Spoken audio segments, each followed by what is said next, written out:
Bendiciones, bienvenidos a la clase número 2 de Historia de la Iglesia 1. Y hoy día vamos a estar empezando a tratar y conocer los hechos de la Iglesia perseguida, que es el segundo periodo de la Iglesia, que va del año 100 hasta el año 313, como ya hemos visto en la clase anterior cuando estudiamos sobre la línea de tiempo. Bien, las persecuciones del siglo segundo y tercero. ¿Cuáles fueron los motivos de estas persecuciones? Primero, motivo político. Los cristianos eran considerados una amenaza al imperio porque hablaban de otro reino y de otro rey. También había un motivo religioso. Los cristianos eran considerados ateos y acusados de canibalismo y de incesto, malentendidos de la cena del Señor y a la hermandad de los cristianos. Entonces, ¿por qué eran considerados ateos? Porque adoraban a un Dios que no tenía ninguna representación con una imagen, era un Dios invisible y no adoraba a ningún otro Dios, no eran idólatras, no prestaban culto a ninguna imagen que eran comunes en aquello entonces, y también no prestaban culto al emperador. Por tanto, eran considerados ateos y eran acusados de canibalismo por causa de la cena del Señor, los dichos, este es mi cuerpo, y cuando Jesús dijo, quien no come de mi carne no tiene parte conmigo, etc. Entonces entendían esto como que de hecho ellos se alimentaban de la carne de un niño. Y el otro era de incesto, porque como todos se llamaban hermanos, se decían entonces que estaban cometiendo incesto porque los hermanos estaban casándose unos con los otros. Entonces, estos malentendidos religiosos también fueron motivos para las persecuciones en contra de la iglesia. También su proclamación de Cristo como el único camino al único Dios, el evangelio chocaba con el politeísmo de la época. Como la cultura era de muchos dioses y era por lo general centrada en los hechos del hombre, la proclamación de Cristo como el único camino al único Dios y el evangelio que era salvación por gracia, era algo que era completamente lo contrario y se chocaba frontalmente con el politeísmo de la época. Politeísmo quiere decir culto a varios dioses, a muchos dioses. También había motivos sociales. Los cristianos no respetaban las clases sociales de la cultura y no participaban en los eventos sociales que involucraban el paganismo. Entonces, la primera cuestión aquí, lo que trata de las clases sociales. Había cristianos desde las gentes más cultas, los considerados de clases más elevadas, más altas, y también había cristianos de clases muy bajas, muy pobres. Y muchas veces en las iglesias lo que pasaba era que a veces un esclavo era el líder de una iglesia, mientras que gente de la clase alta era simplesmente miembros y estaba siendo instruido por un esclavo o un siervo. Y esto era algo que simplemente chocaba a las personas de aquel entonces, porque no podían concebir cómo un siervo o una persona sin ninguna cultura podría estar instruyendo o liderando personas de clase elevada. Pero había cristianos de todas las clases y en la iglesia esta división, yo soy más importante que usted porque soy de la clase alta y usted no, desaparecía. Todos de hecho eran hermanos y se trataban como a iguales y esto chocaba a la sociedad de entonces, que hacía muy visible y daba bastante énfasis a esta división de clases. La otra cosa era porque el cristianismo, los cristianos no participaban de los eventos sociales. ¿Por qué?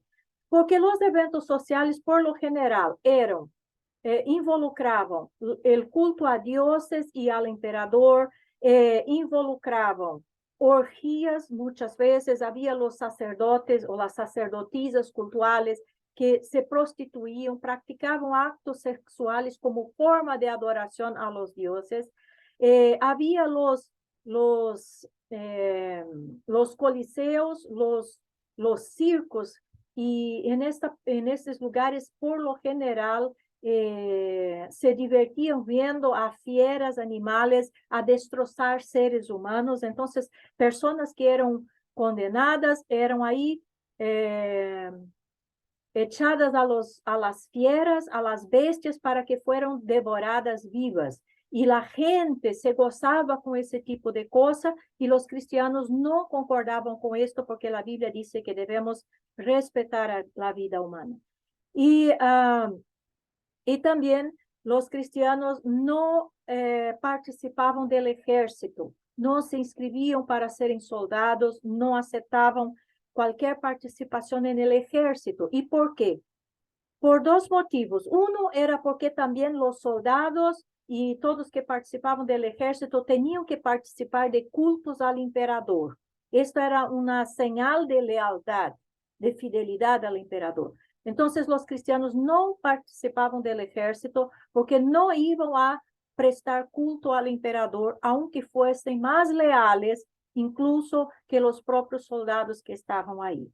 Y la otra cuestión es porque los soldados tenían que matar, y la Biblia enseña que no se debe sacar la vida de nadie. Entonces, estas cuestiones sociales también causaron que los cristianos, la iglesia fuera perseguida. Había también motivos económicos. La venta de artículos paganos bajó cuando la iglesia creció. Entonces, en Hechos mismos tenemos un ejemplo de que los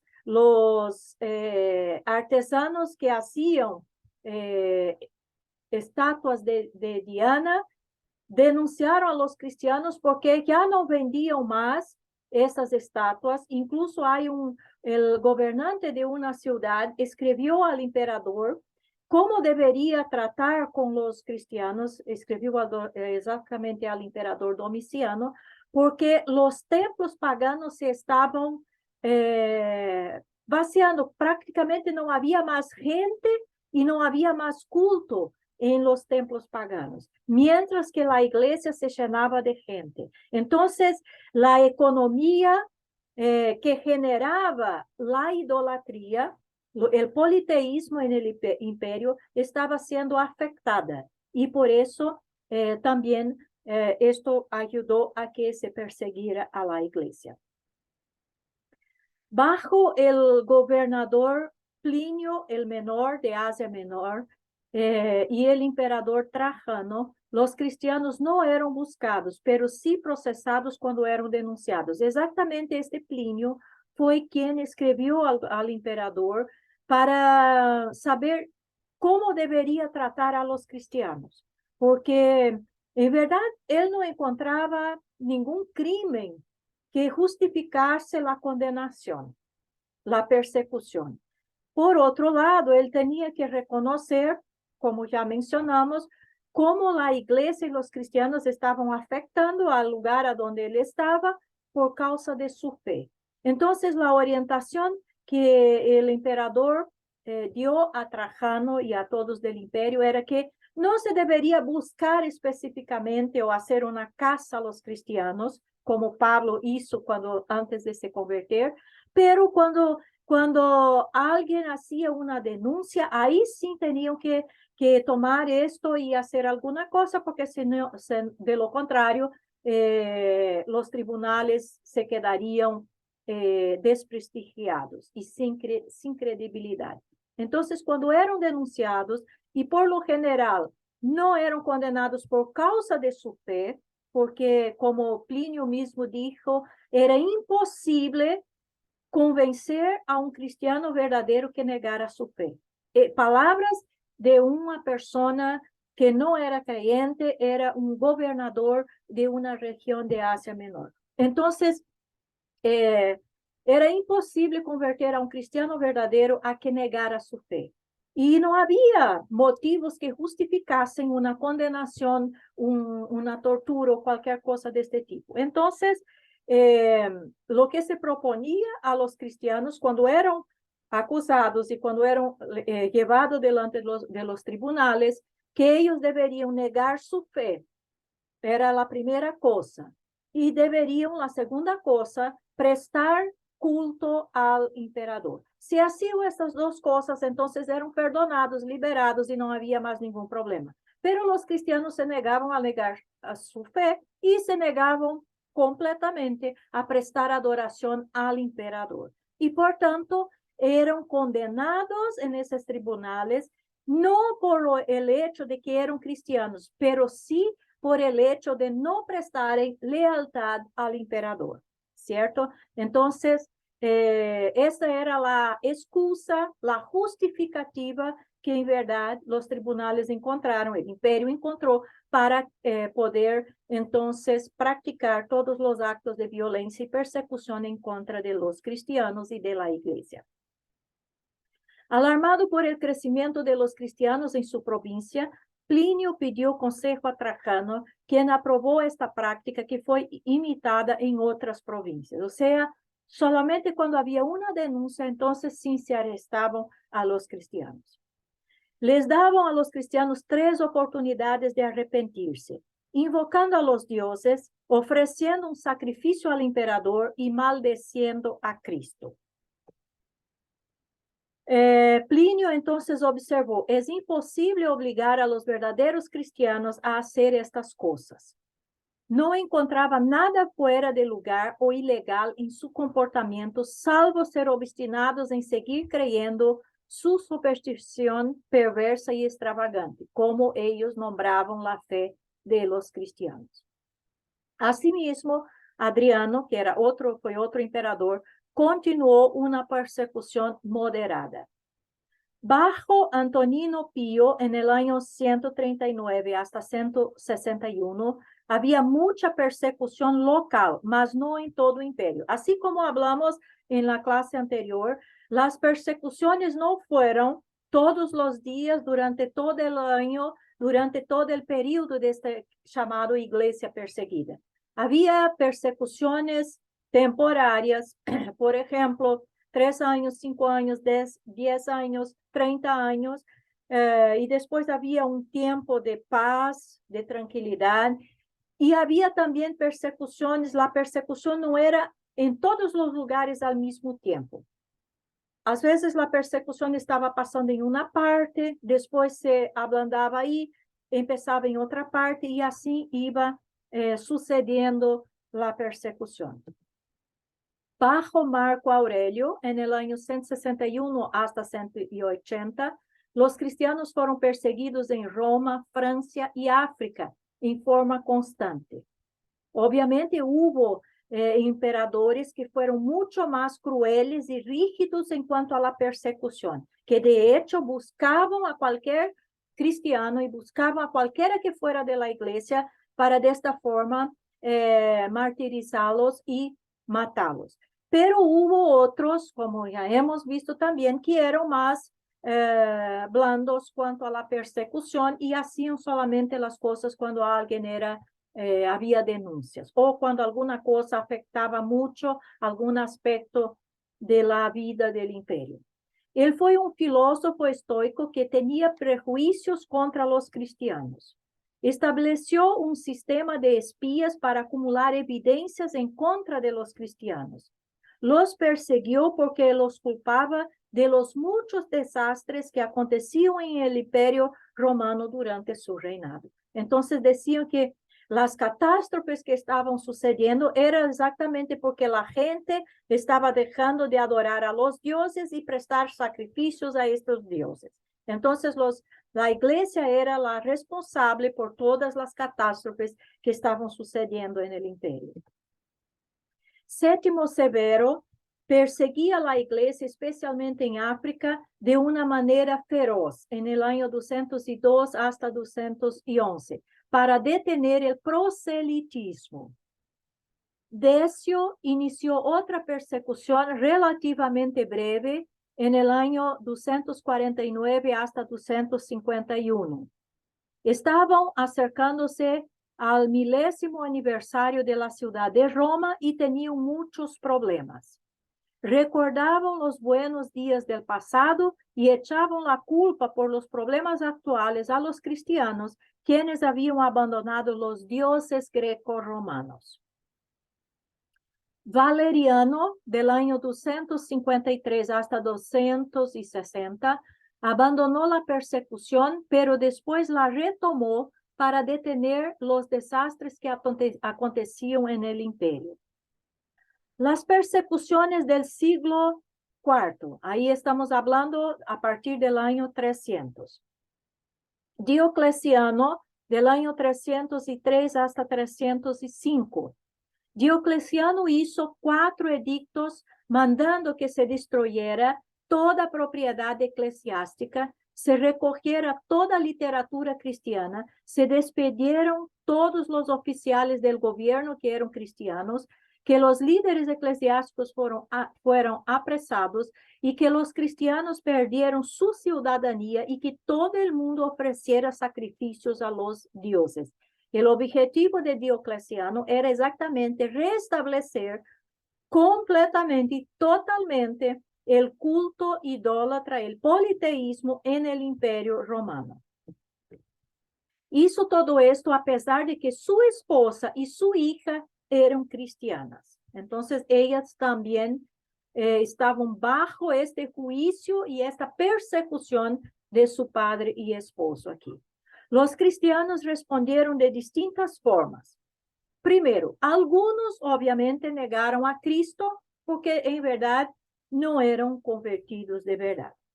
Segundo, otros obtuvieron certificados falsos que decían que ellos habían sacrificado a los dioses oficiales, porque sabemos era una mentira. 3, otros se sometieron al martirio, o sea, no importaba lo que pasaba, no importaba lo cuán difícil iba a ser, permanecían ahí fieles al Señor, aunque esto les costase la vida. Otros hasta buscaron el martirio. Ahí vemos otro extremo, que algunas personas voluntariamente se presentaban como cristianos exactamente para serem martirizados y de esta forma participarem, estarem en la presencia del Señor y tener una muerte, según ellos, honrosa. Diocleciano dividió el imperio en Occidente y Oriente, estableciendo un orden de sucesión para evitar guerras civiles y luego se jubiló voluntariamente. Sin embargo, después de guerras entre aspirantes al trono, Constantino ganó el control del Occidente en 313 y después del imperio entero en 324. Convencido de que sus victorias fueron resultado de sus oraciones al Dios Supremo, legalizó el cristianismo en el año 313 con el Edicto de Milán, que decretó tolerancia tanto para los cristianos como para los paganos. Una cosa interesante aquí es la persona de Constantino, que unos dicen que se convirtió, otros tienen dudas cuanto a esto. De hecho, no podemos afirmar con seguridad que sí ni que no.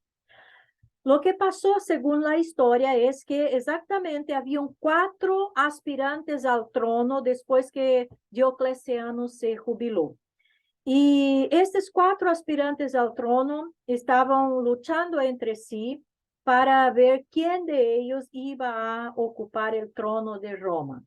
Y Constantino, según la historia, tuvo una visión o un sueño, algo así, y escuchó una voz que decía él: por esta señal vencerás. Y la señal, según los historiadores, era la cruz.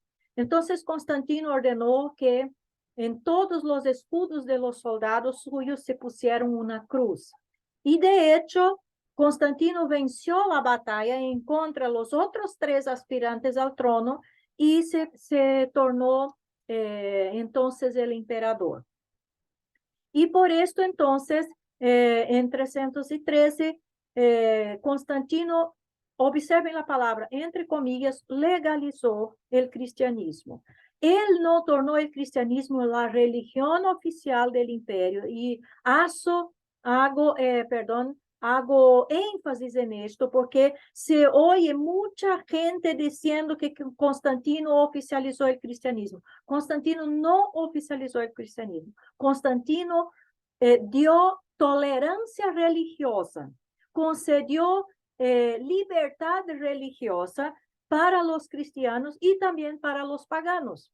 Todos tenían libertad de culto y el cristianismo, lo que él hizo significaba que los cristianos no necesitaban, no deberían más ser perseguidos por causa de su fe y que ellos tenían sí el derecho de cultuar a su Dios y vivir a su fe sin ningún problema, así como los paganos tenían sus dioses y cultuaban a sus dioses con toda libertad. Entonces, el edicto de Milán trajo la libertad religiosa para los cristianos. Pero esto no significa que después no hubo más persecución. Sí, aún hubo. Se consideraba cristiano él, Constantino, y favorecía el cristianismo, pero mantenía algunas creencias paganas, especialmente su adoración del dios Sol invicto. Entonces, obvio, no podemos negar esto, Constantino sí proporcionó muchos beneficios a la iglesia. La iglesia ahora tenía ayuda económica del imperio, los sacerdotes, los obispos eran remunerados, recibían un sueldo y ayudó a construir iglesias, etcétera, etcétera. Entonces, hubo muchos beneficios para la iglesia concedidos por Constantino. Pero esto también trajo sus maleficios que vamos a ver más en el próximo periodo de la iglesia, que es exactamente la iglesia imperial, ¿cierto? Entonces vemos que él favorecía al cristianismo, él se consideraba cristiano, pero seguía con sus creencias paganas y seguía con su adoración del dios Sol invicto. Esto ya nos hace pensar si de hecho él era un cristiano. Cuando declaró santo el primer día del año el primer día en el año 321, lo llamó el día del sol, Sunday. Y por eso que el domingo, en latín domingo, la palabra domingo, domini significa Señor, entonces domingo, día del Señor. Entonces, él declaró santo el primer día de la semana, domingo, y puso el nombre exactamente al Dios que él cultuaba, que era el sol, ¿cierto? El día sol. Sunday en inglés o en el alemán quiere decir día del sol. Y después en latín, este día pasó a ser llamado domingo, que quiere decir día del Señor, Domini, día del Señor, ¿ok?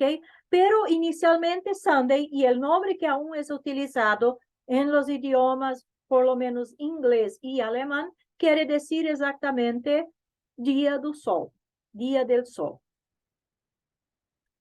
Utilizó el cristianismo para unificar el imperio. Entonces, él también se aprovechó de la fuerza y de la ética del cristianismo y de esta forma logró unificar todo el imperio. Los resultados de las persecuciones. La iglesia fue purificada. Entonces vemos que al final de la iglesia primitiva y apostólica ya habían algunos problemas de herejías, como el gnosticismo y el marcianismo.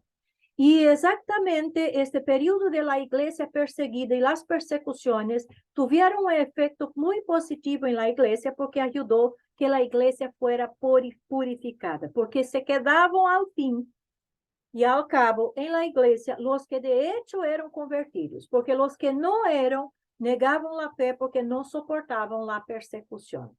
Entonces la iglesia fue purificada. La iglesia estaba unida. Había disensiones, pero la iglesia confesaba una creencia más o menos uniforme. Y ahí tenemos que nos acordar otra vez de lo que significaba la palabra católico antes de que fuera utilizada como nombre de la iglesia puesto por el emperador Teodosio en el año 381.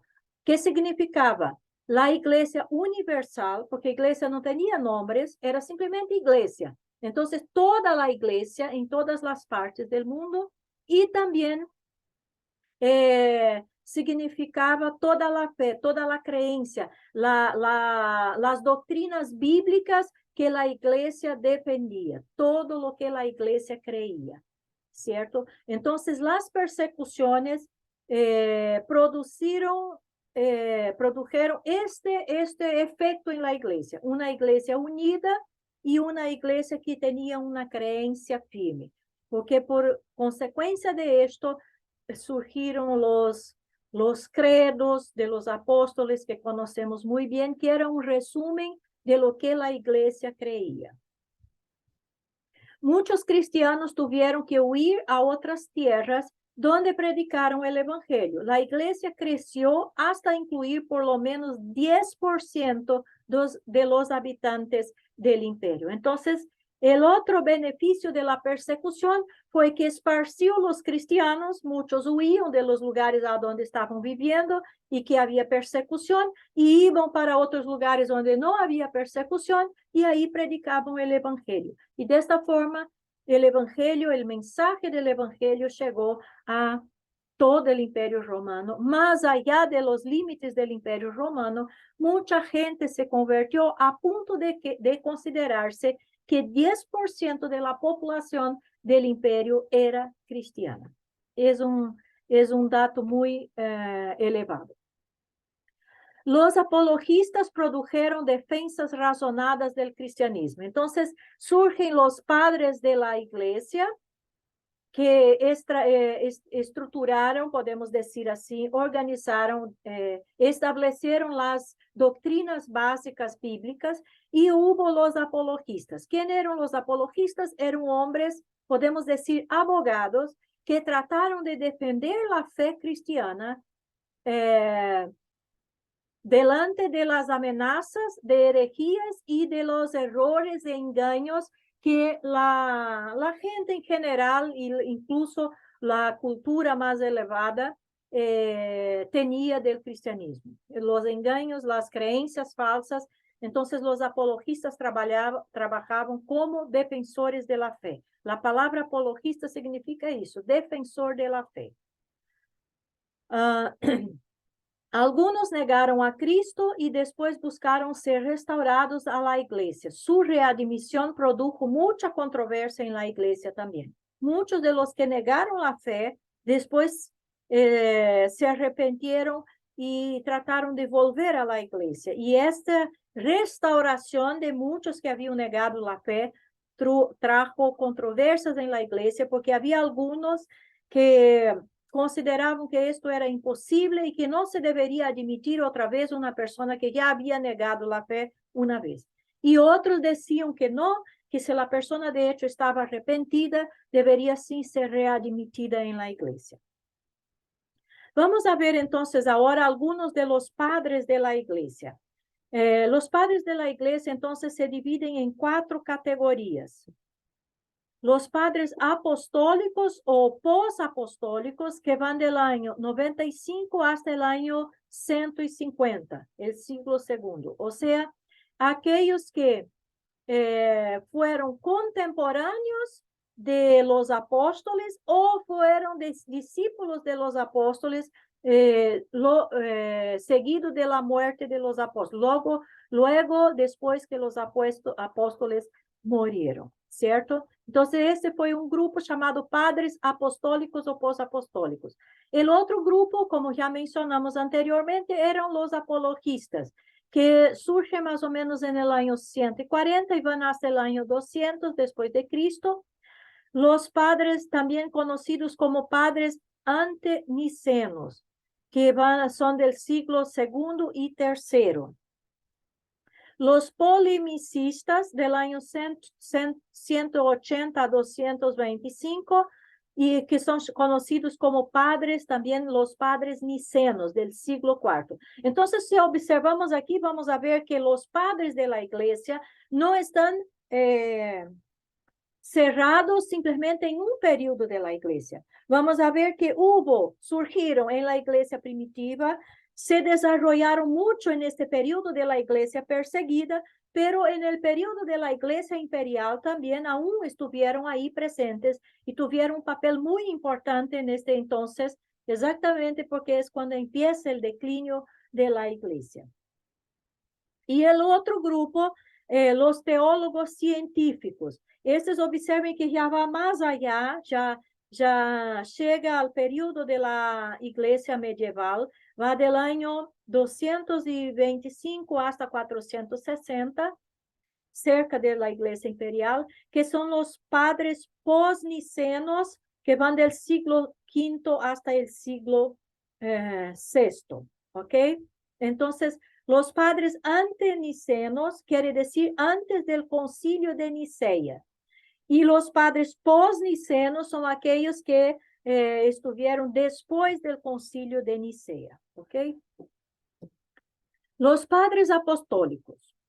Estos son, vamos a ver algunos, no todos, vamos a ver rápidamente quién fueron y lo que defendieron.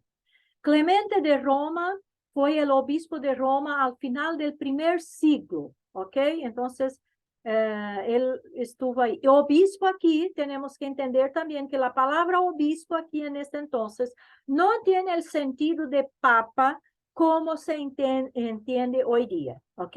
Él era simplemente el pastor, el líder de la iglesia en Roma, así como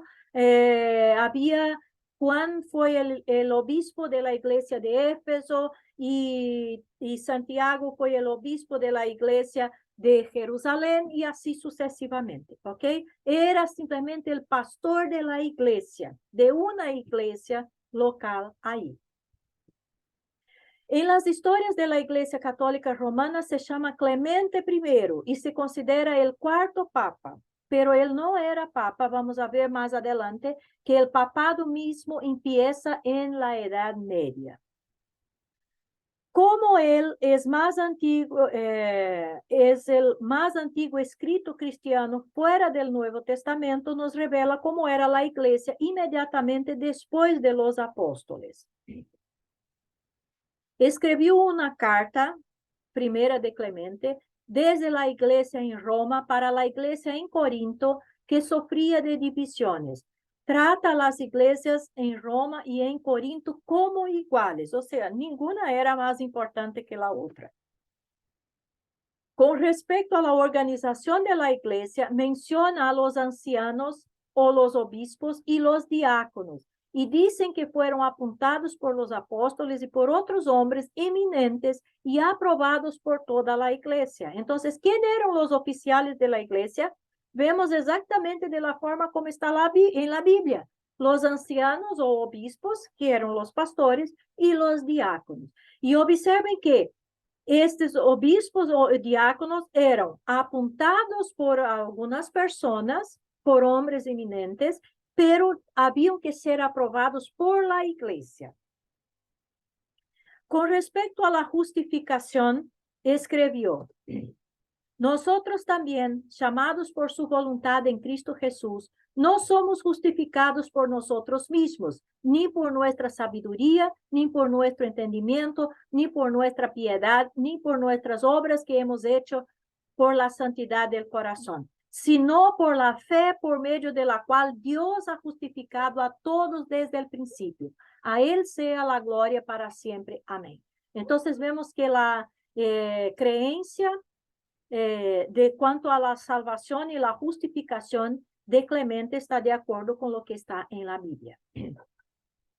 Otro padre de este periodo es Ignacio, considerado un discípulo del apóstol Juan, fue obispo en Antioquía, en Siria, y fue enviado a Roma para ser entregado a las bestias por el año 110 después de Cristo. En el camino escribió 7 cartas a diferentes iglesias pidiendo que la iglesia en Roma no interviniera para salvarlo del martirio. Escribió en contra del gnosticismo y el docetismo. Fue el primero que exaltó al obispo arriba de los ancianos en una iglesia local, pero se consideraba igual a los obispos de las otras iglesias, incluyendo el de Roma. Aquí solamente para entendermos un poco, el gnosticismo era una herejía que surgió en la iglesia, basado en algunas filosofías, y que decía que para que todo aquí en este mundo era mal, entonces Dios no podía haber creado el mundo, que quien crió el mundo fue un Dios abajo de Dios, que no fue el Dios mismo, porque el mundo es mal, el hombre es mal, la naturaleza, todo lo que es material es malo. Por tanto, Jesús no era hombre, era simplemente una aparición como un fantasma, y para que uno pudiera ser salvo tenía que conocer, había un conocimiento secreto. Y quien tenía este conocimiento secreto eran algunas pocas personas privilegiadas, y ahí elegían algunos a veces bíblicos o no, y de esta forma creían que podrían ser salvos, ¿ok? Y el docetismo tiene exactamente que ver con esta cuestión de la aparición, de la apariencia, no, que Jesús no era de verdad. Jesús no era de carne y huesos. Jesús no había nacido como un hombre, porque si era el Hijo de Dios, no podría ser hombre porque la naturaleza humana es mala y Dios es bueno y santo, entonces no podía. Entonces Jesús era simplemente una aparición. Mencionó la Iglesia Católica, el nombre católico, que quiere decir universal en lugar de local, o sea, la Iglesia en todo el mundo. Donde esté Jesucristo, allí está la Iglesia Católica, o sea, la Iglesia universal, y no la Iglesia Católica como institución como se conoce hoy día. Entonces, esto es muy importante que se entienda para que no se hagan confusiones en el momento de entender la historia. Esta palabra católico evolucionó así: universal o general en contraste con ortodoxo, en contraste con local, o sea, lo general en contraste con el local. El ortodoxo en contraste con el herético. Entonces, la creencia bíblica que la iglesia defendía en contra del herético, eso se llamaba católico, completo, total, la creencia bíblica. Romano en contraste con anglicano. Romano en contraste con reformado. Ahí ya fue posteriormente. En la iglesia, antes de que la iglesia fuera llamada de católico, desde el año 381, el sentido de la palabra católico, como ya mencionamos, fue general en contraste con local y ortodoxo en contraste con herético. Después, posteriormente, con el avance de la iglesia, el surgimiento de la iglesia anglicana, específicamente en Inglaterra, ¿qué pasa? Romano es un nombre, católico es una distinción, un contraste con anglicano. Y después de la reforma es un contraste con reformado. Es sinónimo de un miembro de la iglesia romana. Hoy día, católico es un miembro, simplemente un miembro de la iglesia romana. Otro padre de la iglesia fue Policarpo de Esmirna, fue un discípulo de Juan que escribió a la iglesia en Filipos citando el Antiguo y el Nuevo Testamento. Y aquí, ¿por qué esta información es importante? Porque exactamente Marción, hablamos del marcionismo, fue una herejía que surgió a fines de la iglesia primitiva, y exactamente Marción no aceptaba el Antiguo Testamento, tenía un pensamiento parecido con el gnosticismo, que decía que el Dios del Antiguo Testamento no era el mismo Dios del Nuevo Testamento, que el Dios del Antiguo Testamento era malo, él rechazaba el Antiguo Testamento, y del Nuevo Testamento él simplemente aceptaba a Lucas y a los escritos de Pablo, y aún así toda la mención, toda la citación de textos del Antiguo Testamento que había en Lucas y en los escritos de Pablo, él los sacó, los rechazó y decía que alguien había añadido que Pablo no escribió estas cosas, porque él simplemente no aceptaba nada del Antiguo Testamento, rechazaba el Antiguo Testamento, rechazaba Israel, rechazaba a los judíos. Podemos decir que él era ya un antisemita. Entonces, Marción, no se olviden. Y esta idea, él decía que Dios era bueno, entonces él amaba a todos, él iba a salvar a todos, nadie iba a perderse, cada uno podría vivir su vida de la forma como quería, porque desde que Jesús vino, todos iban a ser salvos, porque Dios ama a todos. O lo que es un error cuanto a lo que la Biblia dice. Por eso es importante aquí esta citación de que Policarpo menciona el Antiguo y el Nuevo Testamento, porque la iglesia misma creía en el Antiguo y el Nuevo Testamento. Incluso la iglesia, los israelitas dicen que la iglesia se apropió de la Septuaginta. Tanto es que los judíos trataron de hacer otra traducción de la Biblia, porque esa traducción, la Septuaginta, que fue una traducción del Antiguo Testamento al griego, la iglesia simplemente se apropió y utilizaba, fue esta Biblia que se utilizaba en todas las partes donde la iglesia llegaba. ¿Por qué? Porque aún no había el Nuevo Testamento. La Biblia que la iglesia usaba era el Antiguo Testamento. Entonces, negar este Antiguo Testamento era un completo absurdo. Y Policarpo utilizaba Antiguo y Nuevo Testamento.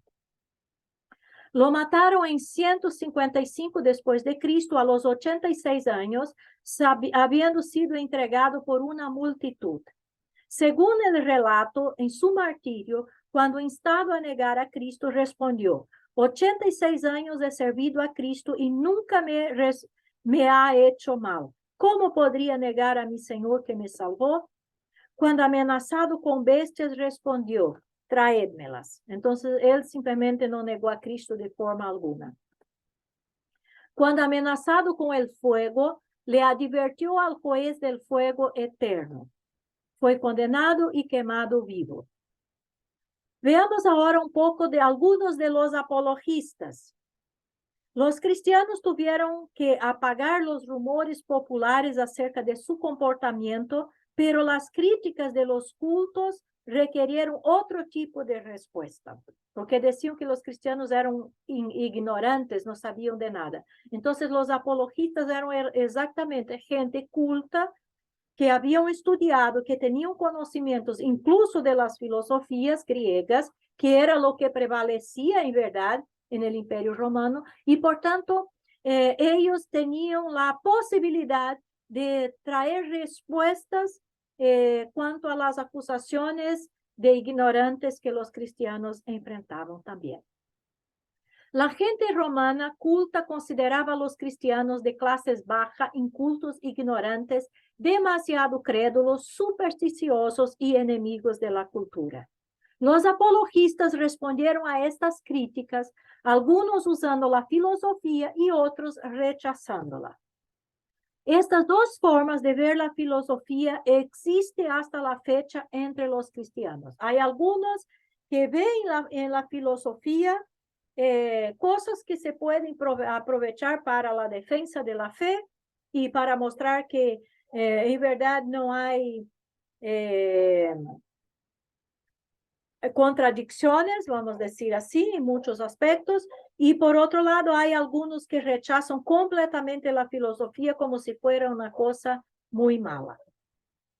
El discurso de Diogneto, principios del siglo II, que fue un discurso muy importante de un apologista, defendió el comportamiento de los cristianos con las siguientes palabras: de las cosas que pasaban en el Imperio Romano.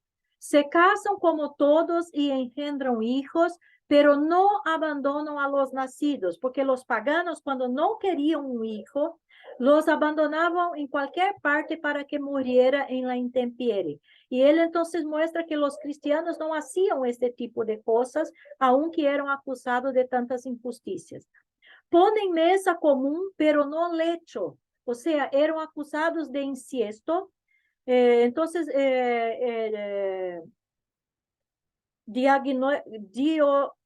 Gneto foi exatamente uno que un apologista estaba defendiendo, que hacía estas acusaciones a los cristianos. Y la respuesta del apologista cuanto a esto era exactamente esto. Tienen mesa común, pero no tienen lecho común, como los paganos hacían en los cultos a sus dioses, y no solamente esto, en la vida común también. Entonces había respeto dentro de la institución del matrimonio. Viven en la carne, pero no viven según la carne. Están sobre la tierra, pero su ciudadanía es la del cielo. Se someten a las leyes establecidas, pero con su propia vida superan las leyes. Aman a todos y todos los persiguen. Se los desconoce y con todos se los condena. Son llevados a la muerte y con ellos reciben la vida. Son pobres y enriquecen a muchos. Segunda de, aquí mencionando el texto de Corintios. Les falta todo, pero les sobra todo. Son deshonrados, pero se glorían en la misma deshonra. Son calumniados y en ello son justificados. Se los insulta y ellos bendicen. Hablando también, mencionando Corintios. Se los injuria y ellos dan honor. Hacen el bien y son castigados como malvados. Ante la pena de muerte se alegran como si les diera la vida. Los judíos les declaran guerra como a extranjeros y los griegos les persiguen, pero los mismos que les odian no pueden decir los motivos de su odio. Otro apologista bastante conocido se llamaba Justino Mártir, vivió del año 100 hasta 166, defendió el cristianismo contra la calumnia de los romanos y la doctrina de los judíos, buscando tolerancia para los cristianos. Él era de Palestina, pero eventualmente se mudó a Roma. Había estudiado la filosofía y quiso demostrar que el cristianismo superó lo mejor de la filosofía griega. Entonces vemos que Justino el Mártir se aprovecha exactamente de la filosofía para probar, para hacer la defensa del cristianismo. Insistió en la superioridad y prioridad temporal del cristianismo sobre el paganismo y argumenta que Jesús es el Mesías. Utilizó las profecías cumplidas, un argumento para los judíos, y muchos argumentos filosóficos para los romanos. Se apoyó en la idea de logos, que era un término, un concepto filosófico común de los griegos, y era un concepto universal en el Imperio Romano. Entonces, él se apoyó en esta idea de logos universal que los filósofos griegos aprendieron lo mejor de sus ideas. Y ahí vemos que Juan dice que el logos era Jesús. Entonces, los filósofos, si tenían alguna sabiduría, habían aprendido esta sabiduría sin que lo supieran del logos eterno que es Jesús. Sin embargo, solo los cristianos conocen el logos plenamente en Jesucristo. Lo mataron en Roma por orden del emperador Marco Aurelio. Describió el servicio dominical cerca del año 150, el cual consistió de lectura de los apóstoles y los profetas. Entonces se leía lo que había escrito del Nuevo Testamento, que aún no estaba como Nuevo Testamento, y también se leían los profetas. Una exhortación por el presidente de la asamblea basado en las lecturas, o sea, una predicación expositiva, una oración congregacional de pie, la introducción de pan, vino y agua por los cuales el presidente daba gracias, un amén de la congregación, la distribución de los elementos y comerlos, o sea, la práctica de la cena del Señor. Y los diáconos los llevaban a los ausentes. Entonces, quien servía la cena eran los diáconos, incluso a los que estaban ausentes de la reunión, los que no estaban presentes, los diáconos estaban encargados de llevar la cena y ministrar la cena a los ausentes. Esta descripción hace muy cuestionable las declaraciones por los ortodoxos orientales acerca de su culto como igual al de los apóstoles y los profetas, y los padres, perdón. Por ejemplo, San Simeón de Tesalónica escribió: nosotros adoramos exactamente como Cristo mismo y como los apóstoles y como los padres de la iglesia. Otro apologista fue Tertuliano del año 160 hasta 222. Posiblemente era un abogado. También defendía el cristianismo contra ataques comunes, mostrando que los cristianos eran fieles en el Imperio Romano. En cuanto a la efectividad de matar a los cristianos, escribió: ni su crueldad tan exquisita les conviene a ustedes, más bien es una tentación para nosotros. Entre más nos cortan como pasto, más crecemos. La sangre de los cristianos es semilla. Apoyó la idea de que la sucesión apostólica de los obispos entrega a la iglesia el verdadero evangelio y la correcta interpretación de la iglesia. Y aquí el sentido de la sucesión apostólica no es el sentido que la Iglesia Católica la utiliza para decir que los padres, que los papas son la sucesión apostólica de Cristo. No.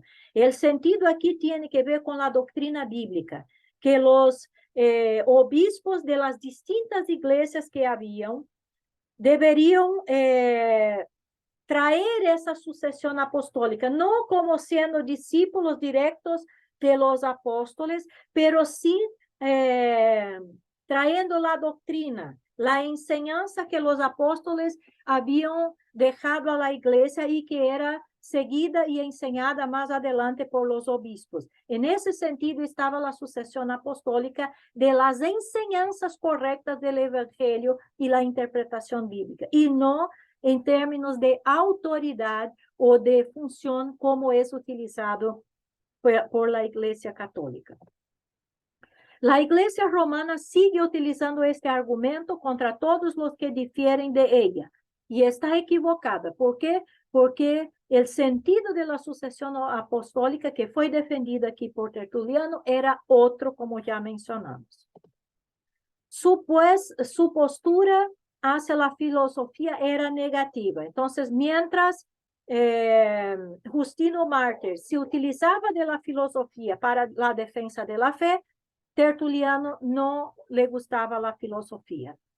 ¿Qué tiene que ver Atenas con Jerusalén? ¿O qué tiene que ver la academia con la iglesia? Este era el argumento en contra de la filosofía. Miserable Aristóteles, ¿quién les ha dado la dialéctica? Les dio el arte de construir para derribar, un arte de sentencias resbalosas y de argumentos crudos, que sirven para rechazarlo todo y que, en fin de cuentas, no trata de nada. Esta era la visión, el entendimiento que Tertuliano tenía de la filosofía. En su contra Praxeas explicó y defendió la doctrina de la Trinidad y su fórmula llegó a ser la acepta, una substancia y tres personas.